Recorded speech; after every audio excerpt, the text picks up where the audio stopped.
My exam is tomorrow. How should I study on the last day? What should I revise? What time should I sleep?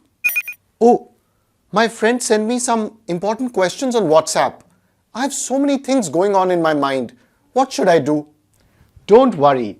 In this video, I'm going to answer all your questions and share some simple and practical tips to help you study on the last day.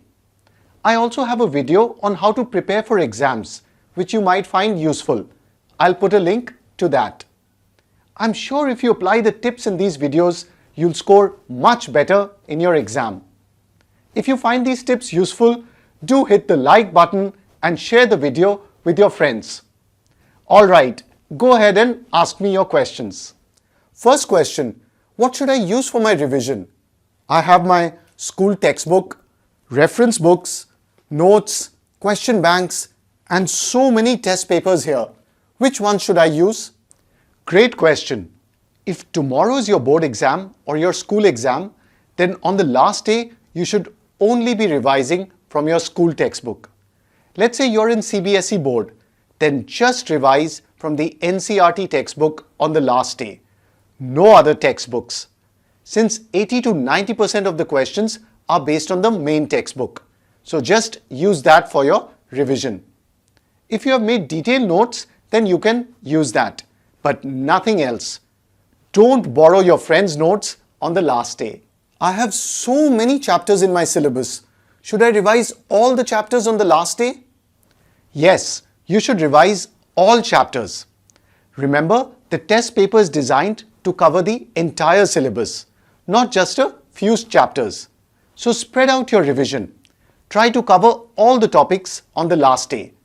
Chapters that you find easy, you can revise those quickly. That will give you more time for the chapters that are harder. But be sure to revise all the chapters. How should I study a chapter?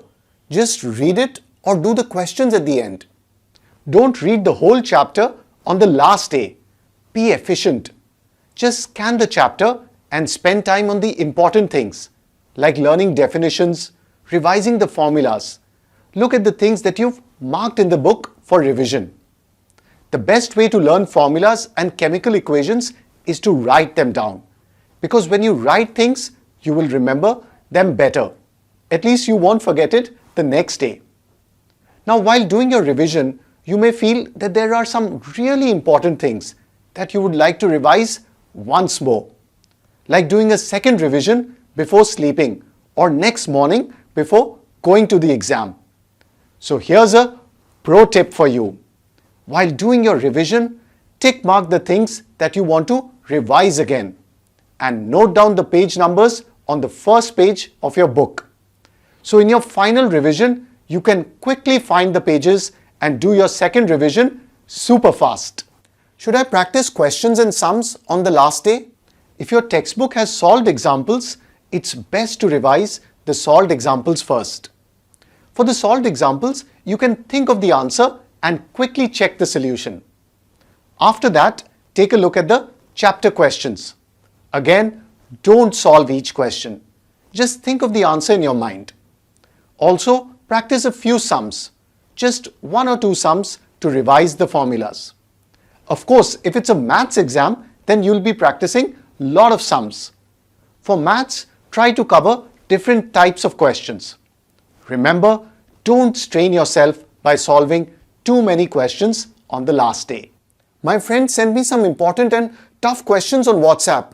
They may come in the exam tomorrow. I also have a lot of test papers. Should I solve them? No. Ignore all the questions that your friends are sending you on WhatsApp. If you're getting distracted, give the phone to your parents. And don't sit with new test papers on the last day. You'll end up getting nervous and wasting time. Just keep them away or give it to your parents. I'm sure you know the format of your exam paper. For example, how many questions are there? What type of questions are asked? Multiple choice, short or long answer questions. If you're not sure of this, then definitely pick up last year's paper and familiarize yourself with the format. But don't sit down and solve the paper. What time should I sleep? Should I sleep early and wake up early next morning for one more revision? Definitely try to sleep in time. You don't want to write your exam with a sleepy brain. Try to sleep by 10 p.m. or 11 p.m. latest. Don't listen to friends who say, I studied till 3 a.m. or I didn't sleep at all. It's better to study less than go to the exam with a sleepy brain. If you're in the habit of sleeping early and getting up early to revise, you can do that. Don't change your routine on the last day. I'm feeling tensed and nervous before my exam. How should I relax myself? Here my school principal's advice really helped. Before our board exam, he said it's okay to feel tensed and nervous. This means you care about the exam and your result. Being carefree or overconfident is also not good. Everybody feels tensed and nervous, so it's okay. Imagine what a football player feels when he has to play the finals the next day, or a new actor feels when he has to shoot his first scene the next day. All of us feel tensed. You're not alone. So just be okay with that feeling on the last day. Ignore it. Focus your attention on your revision and imagine how relaxed you will feel once the exam is over. I hope these tips for the last day before your exam were helpful for you. So here's a reminder of the 7 tips we covered. Tip number 1, revise only from your textbook. Number 2, cover all chapters. Tip number 3, revise only the important things and mark for your final revision. Number 4, read solved examples and practice a few questions. Tip number 5, ignore WhatsApp questions and new test papers. Number 6, sleep early. And tip number 7, it's okay to be tensed. So let me know which tip out of these 7 you found most helpful. Do write it in the comments below. And feel free to add more tips that you want to share in the comments below. So wishing you all the best for your exams. Go give it your best shot. And do remember to like, comment and share this video with your friends. And if you haven't subscribed to my YouTube channel already, hit the subscribe button right now. And do click the notification bell to get notified about new videos. You can check my Facebook page and do check out my website manochaacademy.com for courses and videos that will help you with your exam preparation. I'll put the links in the description below. Thanks for watching.